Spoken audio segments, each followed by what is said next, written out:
Veni, Vidi, Vici. I came, I saw, I conquered. The epic saga of Julius Caesar. Imagine commanding such power that your very name becomes synonymous with leadership for centuries. From his modest beginnings to his meteoric rise and tragic end, the story of Julius Caesar is one of ambition, brilliance, and betrayal. In 100 BC, a boy was born into the noble but unremarkable Julii family. Julius Caesar's lineage traced back to Aeneas, the mythical Trojan hero, yet the family's wealth had dwindled. Rome at the time was a republic teetering on the edge of chaos, its streets filled with political tension and the ambitions of men hungry for power. Raised amidst this volatile world, Caesar learned early that survival required cunning. At just 16, tragedy struck. His father died, thrusting him into the role of head of his family. Around this time, Caesar also caught his first glimpse of the brutal power struggles that defined Roman politics. By marrying Cornelia, the daughter of a powerful populist leader, Caesar aligned himself with the popularist faction. But this alliance put him at odds with Sulla, the ruthless dictator who demanded Caesar divorce Cornelia. Defying Sulla's order, Caesar chose loyalty over safety and fled Rome, marking the beginning of a life filled with bold decisions. Caesar's military career began in the East, where he served with distinction. At the siege of Mytilene, his bravery earned him the civic crown, one of Rome's highest military honors. It was here that Caesar began to understand the art of war, not just as a soldier, but as a strategist. But Caesar's ambitions stretched far beyond the battlefield. By the 60s BC, he had returned to Rome, navigating its treacherous political waters.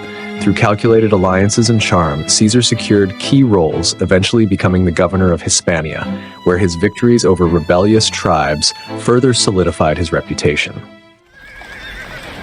In Hispania, Caesar uttered a phrase that revealed his hunger for greatness. There is more glory in being first in a village than second in Rome. He wasn't just fighting battles, he was building a legend.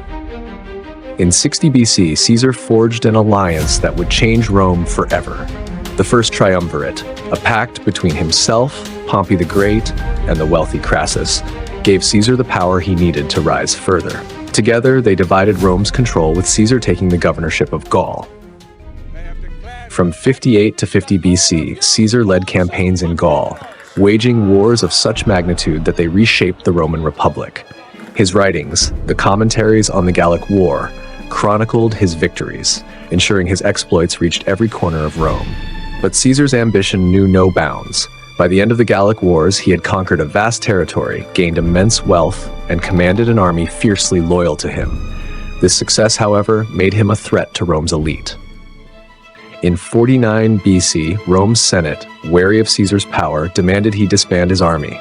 Faced with a choice between submission and rebellion, Caesar chose the latter. Standing at the Rubicon River, he declared, "The die is cast," and marched on Rome.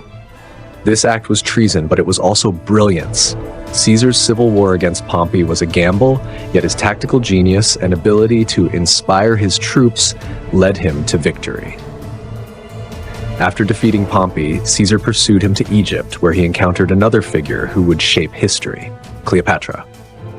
Their meeting was the stuff of legends. Cleopatra, seeking an ally, captivated Caesar, who was smitten by her intelligence and ambition. Together, they formed an alliance that secured her throne and strengthened Rome's hold over Egypt. Their union produced a son, Caesarion, and solidified Caesar's influence in the East. Yet back in Rome, unrest brewed.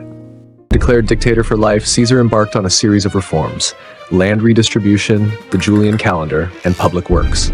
To many, he was a savior of Rome; to others, a tyrant. On the Ides of March, 44 BC, the conspiracy reached its climax. Led by Brutus and Cassius, a group of senators ambushed Caesar in the Senate, stabbing him 23 times. His last words, whether silent or spoken, marked the end of an era. Caesar's death plunged Rome into turmoil. His adopted heir, Octavian, would emerge victorious, becoming Augustus, the first emperor of Rome. The Republic was no more. Caesar's life, though cut short, had laid the foundation for an empire that would endure for centuries. Julius Caesar, general, statesman, reformer, and victim of betrayal. His story is a testament to the heights of human ambition and the perils of power.